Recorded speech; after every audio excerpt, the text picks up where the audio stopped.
Iya, Pak. Gimana nanya apa, Pak? Masih. Oke. Manjat tadi ya Pak ya? Iya, manjat. Oke, teman-teman, ini artinya apa ya?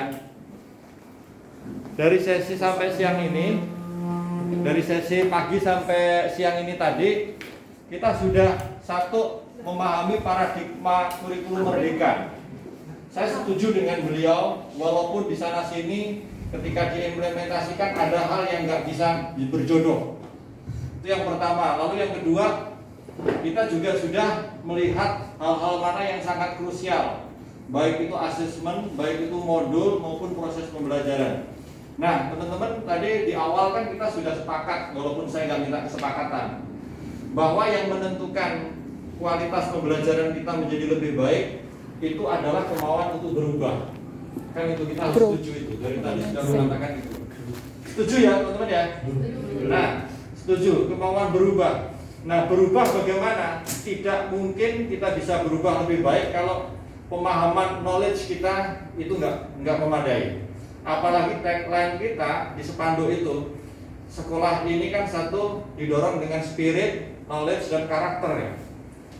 3 kompetensi yang sangat penting dalam hidup bermasyarakat, dan itu kurikulum merdeka banget ya. Nah, belajar secara mandiri mutlak sebagai wujud perubahan. Pada sesi ini kita sudah membuka PMM. Kita nggak mungkin bisa mengimplementasikan kurikulum merdeka secara maksimal kalau kita nggak belajar. Maka belajarlah dari PMM. Nggak usah menunggu narasumber dari tempat lain. Nggak perlu menunggu, karena nggak akan pernah ada yang datang. Jangan berharap dari Kemendikbud dan dari dinas akan mendampingi secara intensif. Mengapa? Karena yang didampingi secara intensif hanya sekolah penggerak. Mereka nggak akan memberikan pendampingan kalau nggak akan dana.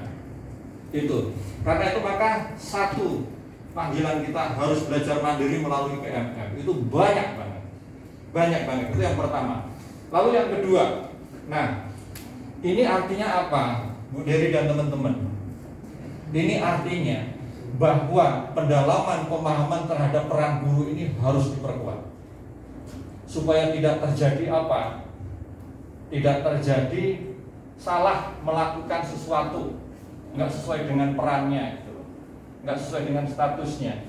Ini. Lalu yang kedua, nampaknya ini hanya bisa diwujudkan kalau memang ada paradigma baru.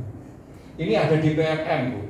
Teman-teman, silahkan wujudkan, konkretkan dalam apa? Dalam komunitas belajar. Maksud saya, ini saya memberi sebuah praktek langsung. Komunitas belajar ya begini, 1 bulan mungkin 2 kali, kalau bisa 1 minggu 1 kali hebat banget. Digilir. Mungkin sebelum memasuki tahun ajaran baru atau minggu pertama memasuki tahun baru, ajaran baru, yang kelompok ini mendalami lebih lanjut peran guru yang bagaimana yang bisa untuk meningkatkan kualitas pembelajaran. Ini ada 12 tuh. Ada 12, berarti ini dari kita ini menganggap ini yang untuk saat ini yang paling urgent ini dulu. Peran guru seperti apa gitu. Tadi dijelaskan bagaimana mewujudkan itu. Satu, harus mempunyai growth mindset kan.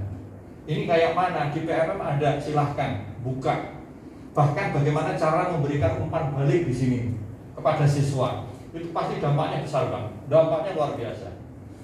Ketika mereka mendapatkan umpan balik dari Bapak Ibu guru sesuai dengan growth mindset, saya yakin orang tua dari siswanya akan bercerita kemana-mana. Dan saya yakin nggak hanya 5 paralel, nggak akan cukup menampung itu. Karena mereka marketing kita mereka itu, dalam prakteknya. Lalu yang kedua ini, silahkan juga didalami. Karena ketika paradigmanya itu menyimpang, akan sangat susah berubah. Itu. Dan berikutnya silahkan Bu Dery dan tim untuk membangun apa? Komunitas belajar. Karena ini juga menjadi salah satu indikator di dalam akreditasi. Nah, nanti seperti ini difoto nih, dokumentasinya. Materinya difoto. Itu menjadi dokumen. Dan di PKKS kan ada juga komunitas belajar. Nah, itu harus mulai digerakkan. Karena nggak mungkin kita menunggu dari Kemendikbud, dari pengawas, dari dinas, susah ya, nggak akan pernah dapat. Nah itu, jadi sebelum saya closing, teman-teman, saya mengajak belajar mandiri dari PMM, wajib hukumnya.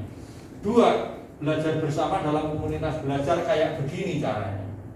Yang ketiga, teruslah berbagi, mempraktekkan. Dari 3 pertanyaan tadi, yang sangat aplikatif adalah yang how to-nya. Maka ini mesti di breakdown bagaimana bisa mewujudkan peran guru itu seperti apa sih, mengkontekstual peran guru dengan perkembangan zaman. Itu saja, terima kasih untuk sesi ini. Kita tepuk tangan dulu. Ada pertanyaan nggak? Setelah ini saya akan menampilkan yang modul aja. Ini materi agak berat, tapi saya mencoba agak buat ringan saja, sesuai dengan opsi sekolah kita.